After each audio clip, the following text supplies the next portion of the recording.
Salam sejahtera bagi kita semua. Emana kembali hadir dengan podcast pembahasan firman Tuhan. Semoga firman Tuhan yang murni mampu merawat batin kita, menguatkan roh kita, dan membangun iman kita di hadapannya. Silakan menikmati podcast Emana hari ini. Salam damai sejahtera saudara-saudari pendengar podcast Emana. Puji syukur kepada Tuhan. Pada hari ini kita dapat kembali lagi menikmati porsi ayat bacaan firman Tuhan bersama dengan saya Saudara Rizat dan juga Saudara Bambang. Halo Saudara Bambang. Halo Saudara Richard, puji Tuhan. Amin, puji Tuhan. Saudara-saudari, hari ini kita akan menikmati porsi ayat bacaan di dalam Matius pasal 25 ayat 1 sampai 30. Secara khusus, perikop ini membicarakan mengenai sebuah topik, yaitu ingatlah status kita. Topik ini didasari dari sebuah ayat di dalam Matius pasal 25 ayat 9. Tetapi jawab gadis-gadis yang bijaksana itu, tidak, nanti tidak cukup untuk kami dan untuk kamu.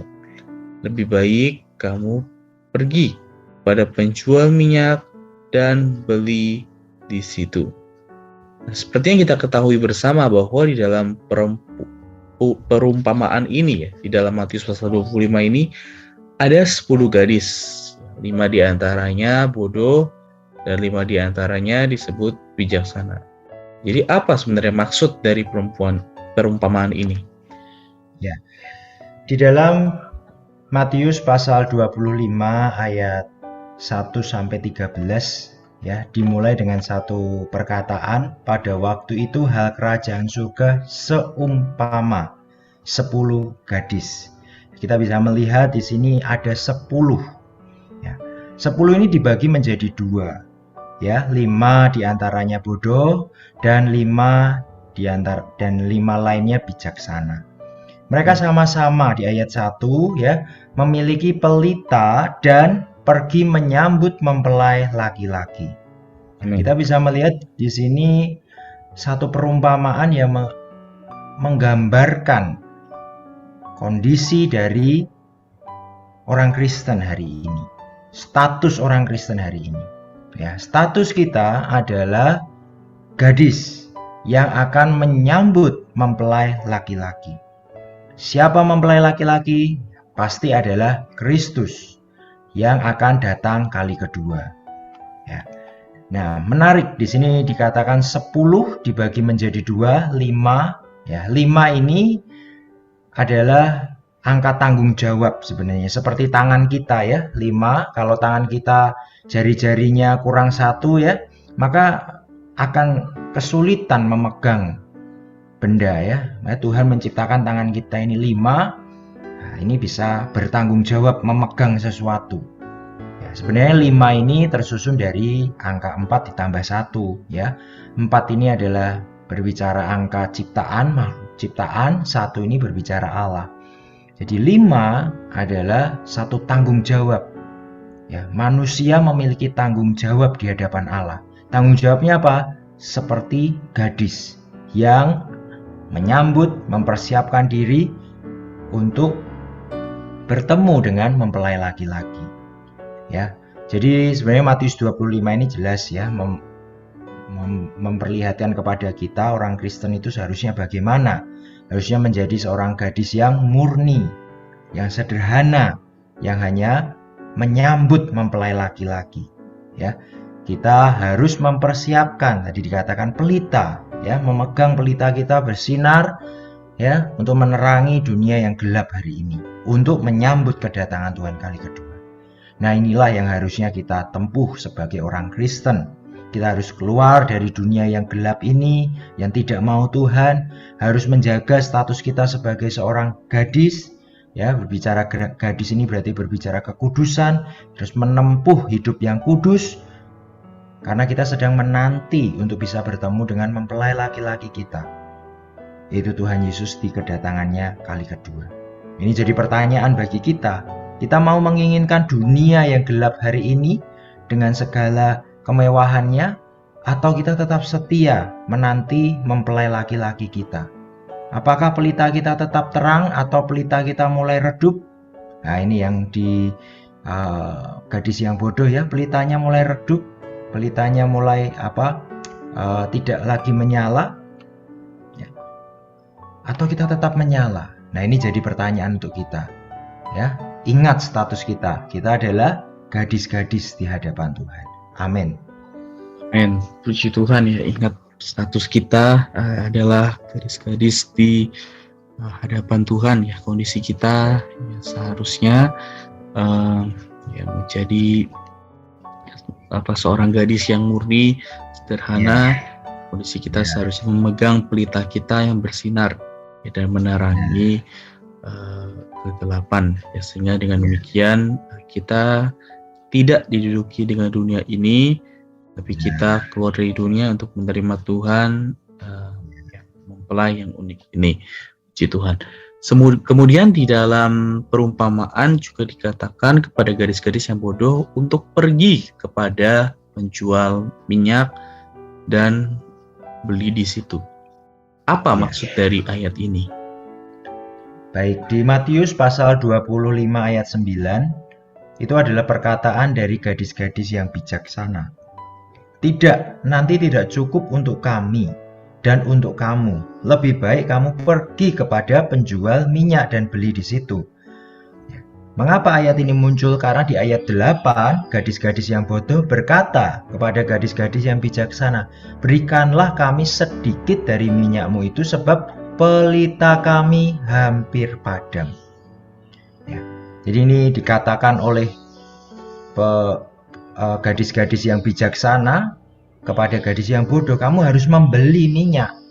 Ya, jadi di dalam Alkitab, minyak ini melambangkan roh yang adalah Allah sendiri. Kemudian pelita melambangkan roh kaum beriman. Ya, ini ada di dalam Amsal ya, di Amsal 20 ayat 27. Ya, roh adalah pelita manusia yang menampung roh Allah ya sebagai minyak. Jadi roh kita adalah pelita. Bagaimana pelita ini bisa menyala? Harus ada minyak yang adalah roh Allah. Ya. Harus dikatakan harus membeli. Berarti berbicara membeli ini harus berjerih lelah, membayar harga untuk bisa mendapatkan pemenuhan roh itu. Ya, jadi gadis bijaksana, mereka memiliki minyak tidak hanya di dalam pelita, tetapi juga di dalam buli-buli atau botol mereka. Itu ada di ayat keempat. Inilah yang membedakan. Sedangkan gadis-gadis yang bijaksana itu membawa pelitanya dan juga minyak dalam botol mereka. Inilah yang membedakan. Ya. Berbicara pelita itu berarti berbicara roh. Jadi sebenarnya gadis-gadis ini semuanya sudah menerima Tuhan di dalam roh mereka. Pelita mereka sudah menyala. Tetapi minyak mereka kurang. Tidak sampai kepada bejana. Berbicara bejana ini adalah bicara jiwa. Ya. Ini ada di dalam Roma pasal 9 ayat 21 ya.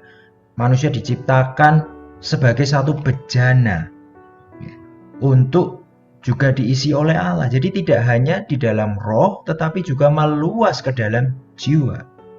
Jadi gadis yang bijaksana, mereka memiliki minyak di dalam roh mereka, di dalam pelita mereka. Tetapi juga memiliki minyak yang meluas ke jiwa mereka. Jiwa terdiri dari pikiran, ya, emosi, juga tekad, ya. Jadi satu hal yang lebih luas, tidak hanya di dalam roh. Ya. Jadi inilah perbedaan gadis yang bijaksana dan gadis yang bodoh. Gadis yang bijaksana memiliki cadangan minyak. Minyak itu meluas sampai ke jiwa mereka. Yang bodoh, mereka hanya memiliki minyak di dalam roh.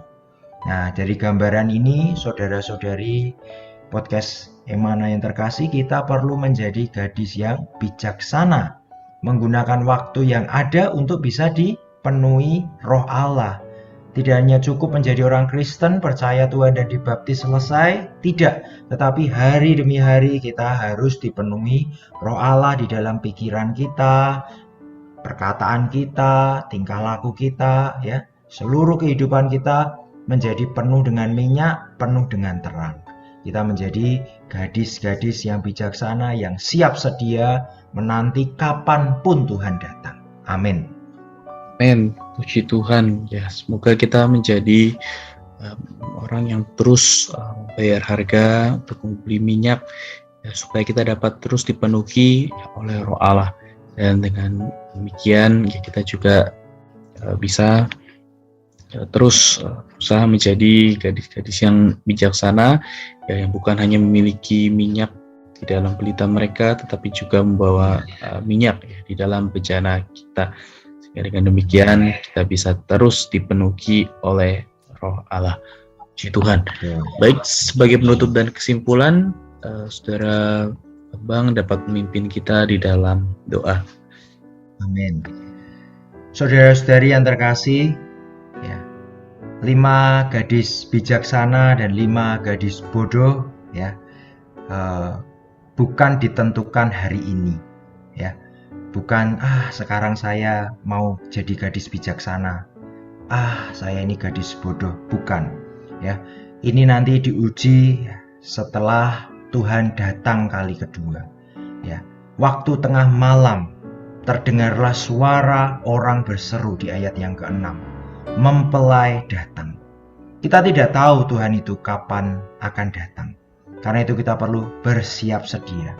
Apa yang kita perlu persiapkan? Kita perlu memiliki minyak, tidak hanya di dalam pelita kita, tetapi juga di dalam buli-buli dalam jiwa kita. Sehingga Tuhan tidak hanya di dalam roh kita, tetapi juga meluas di dalam kehidupan kita sehari-hari. Mari saudara-saudari yang terkasih, pendengar podcast Emana, kita satu di dalam doa. Tuhan Yesus, terima kasih kami melihat bahwa status kami di hadapan-Mu adalah gadis. Kami perlu menjaga kekudusan, kami perlu menjaga hati kami supaya tidak diduduki oleh yang lain. Kami hanya bagi satu tujuan, yaitu menyambut kedatangan-Mu kali kedua. Tapi Tuhan, di dalam kami menyambut Engkau, kami tidak bisa sembarangan.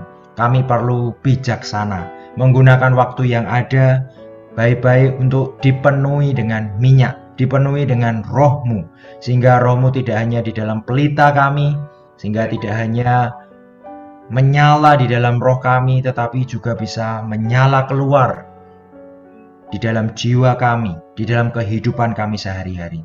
Sehingga kami bisa menjadi orang yang tetap menyala, menantikan kedatangan-Mu kali kedua. Terima kasih Tuhan Yesus. Amin. Puji Tuhan. Terima kasih Saudara Bambang atas sharingnya hari ini. Tuhan Yesus memberkati. Tuhan Yesus memberkati. Amin. Sekian pembahasan firman porsi hari ini. Sampai jumpa di podcast berikutnya. Jangan lupa untuk download aplikasi Emana pada handphone Anda untuk manfaat yang lebih banyak.